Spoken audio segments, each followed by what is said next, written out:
concernant le pont. Il y a 2 semaines environ, dans le Canada français, il y avait une magnifique esquisse concernant la conservation du pont actuel, le pont Gouin. Et je vous avoue que j'ai été surpris du résultat et pendant un certain moment, je me suis dit, wow, quelle bonne idée, parce que comme image de marque, un pont culturel, un pont qui pourrait avoir des événements culturels comme Rendez-vous des Arts ou des peintres ou des artistes qui pourraient être là à l'année. C'est certainement une belle idée et vraiment une image de marque intéressante pour notre centre-ville. Ça a pris 4 jours, une rencontre avec le MTQ pour mettre fin au rêve. C'est pas tellement compliqué, c'est une décision d'environ 80 millions. Et je m'explique, là, si on garde le pont piétonnier avec vélo, c'est les mêmes conditions qui s'appliquent. Donc, si jamais le pont devient, les structures du pont sont attaquées, le pont devient municipal et s'il y a un problème, bien, on doit le réparer. Et à la question, comment ça coûte?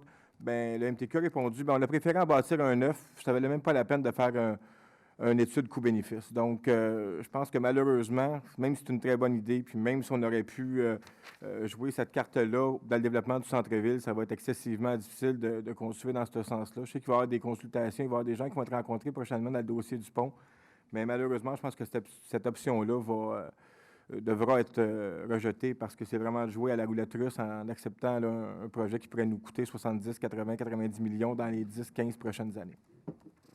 Donc, il faudrait être imaginatif pour le prochain pont, de rendre, je pense, attrayant pour les piétons, pour les cyclistes, parce que c'est vraiment là-dessus qu'il va falloir tabler dans les prochaines semaines.